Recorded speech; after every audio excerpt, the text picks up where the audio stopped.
নমস্কার বন্ধুরা, আবারও গ্রামীণ উন্নয়নের জন্য বিরাট পদক্ষেপ নিল রাজ্য সরকার। গ্রামীণ উন্নয়ন খাতে 800 কোটি টাকা বরাদ্দ করা হলো এবং সেই টাকা পৌঁছে যাবে এই রাজ্যের প্রত্যেকটি গ্রাম পঞ্চায়েতে। গ্রাম পঞ্চায়েতগুলির অধীনে থাকা গ্রামীণ উন্নয়নের খাতে এই টাকা খরচ হবে এবং সেই সঙ্গে গ্রামের লোকেদের কাজের সুযোগও তৈরি হবে। আগামী মাসেই অর্থাৎ আগস্ট মাসেই কিন্তু প্রত্যেকটি গ্রাম পঞ্চায়েতে এই টাকা পৌঁছে যাবে। এই টাকা কিভাবে কাজে লাগানো হবে এবং এই টাকার মাধ্যমে গ্রাম পঞ্চায়েতগুলি কিভাবে গ্রামীণ উন্নয়ন করবে, সমস্ত তথ্য আজকের ভিডিওতে আমরা জেনে নেব। তো চলুন ভিডিওটি শুরু করা যাক। এই ভিডিওটি শুরুর পূর্বে আপনাদের কাছে একটি ছোট্ট অনুরোধ করব, সমস্ত ধরনের লেটেস্ট ইনফরমেটিভ ভিডিওর নোটিফিকেশান সবার প্রথম পেয়ে যাওয়ার জন্য চ্যানেলটিকে সাবস্ক্রাইব করে পাশে থাকা নোটিফিকেশান বেল আইকনটা অল করে রাখবেন। তাহলেই পরবর্তী ভিডিওর নোটিফিকেশান সবার প্রথম আপনার কাছে চলে যাবে। তো দেখুন, গ্রামোন্নয়নের একাধিক প্রকল্পের টাকা আটকে রেখেছে মোদী সরকার। এই পরিস্থিতিতে একেবারে নিজের কোষাগার থেকে গ্রামীণ এলাকা উন্নয়ন খাতে 800 কোটি টাকা দিতে চলেছে রাজ্য সরকার। সূত্রের খবর, আগস্ট মাসের শুরুতেই এই টাকা পৌঁছে যাবে রাজ্যের প্রতিটি গ্রাম পঞ্চায়েত, পঞ্চায়েত সমিতি এবং জেলা পরিষদের কোষাগারে। তা ব্যবহার করা হবে গ্রামীণ এলাকার সামগ্রিক উন্নয়নের কাজে। তৈরি হবে নানা ধরনের নতুন পরিকাঠামো। তার সুবাদে সৃষ্টি হবে নতুন নতুন কাজের সুযোগ। কেন্দ্র 100 দিনের কাজ বাবদ টাকা বরাদ্দ বন্ধ রাখায় কর্মশ্রী প্রকল্প চালু করেছে নবান্ন। পঞ্চায়েতগুলির জন্য রাজ্যের এই নয়া বরাদ্দের ফলে কর্মশ্রী প্রকল্পে আরও বেশি করে কাজ দেওয়া যাবে বলেই মনে করছেন রাজ্য প্রশাসনের শীর্ষ কর্তারা। পঞ্চায়েত মন্ত্রী প্রদীপ মজুমদার জানান, কেন্দ্র যে একেবারে রাজনৈতিক কারণে বাংলার প্রতি বঞ্চনা করে চলেছে তা মানুষ বুঝে গিয়েছেন। আর তার ঠিক উল্টো পথেই হাঁটেন পশ্চিমবঙ্গের মুখ্যমন্ত্রী মমতা বন্দ্যোপাধ্যায়। তৃণমূল স্তরে মানুষ যাতে সব রকম সুযোগ সুবিধা এবং কাজ পান, সেই লক্ষ্যেই তিনি উদ্যোগ নেন। এই পদক্ষেপ তারই একটি নতুন উদাহরণ। পঞ্চায়েত এবং পুরো এলাকার উন্নয়নের জন্য পঞ্চম রাজ্য অর্থ কমিশনের টাকা দেয় রাজ্য। পঞ্চায়েতের জন্য একটি অর্থবর্ষে 2টি কিস্তিতে 800 কোটি টাকা করে দেওয়া হয় রাজ্যের কোষাগার থেকে।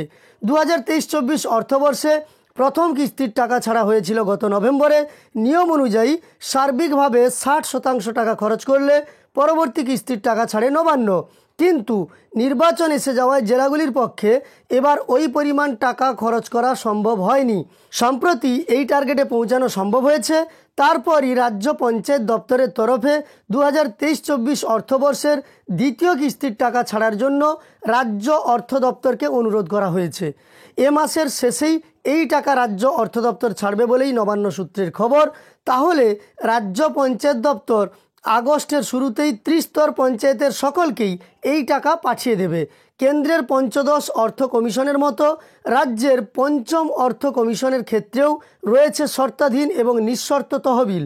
শর্তাধীন তহবিল বাবদ বরাদ্দ অর্থ খরচ করতে হবে জৈব বৈচিত্র্য, প্রাকৃতিক সম্পদ সংরক্ষণ এবং কাজে স্বচ্ছতা বৃদ্ধির নানা প্রকল্পে।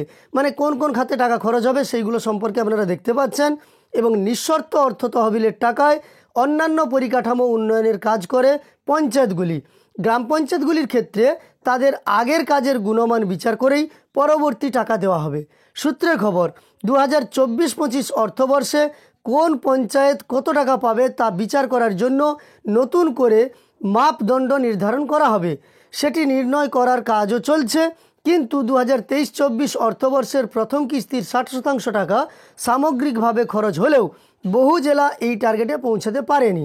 ফলে ভালো কাজ করা জেলাগুলির যাদের 80% বেশি খরচ হয়েছে তাদের ওপর ভর করেই অন্যান্য জেলা যাদের 60% কম খরচ হয়েছে বৈতরণী পেরিয়েছে।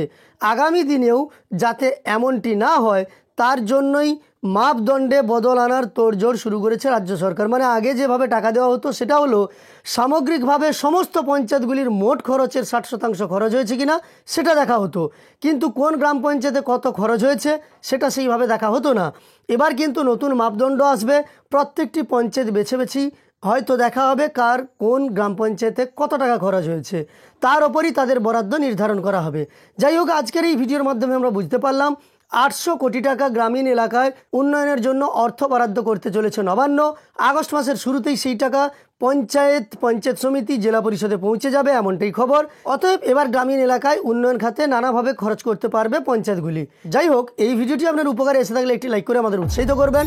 সেই সঙ্গে এই ধরনের আরও ভিডিও পাওয়ার জন্য চ্যানেলের সঙ্গে যুক্ত থাকতে চ্যানেলটিকে সাবস্ক্রাইব করে রাখবেন।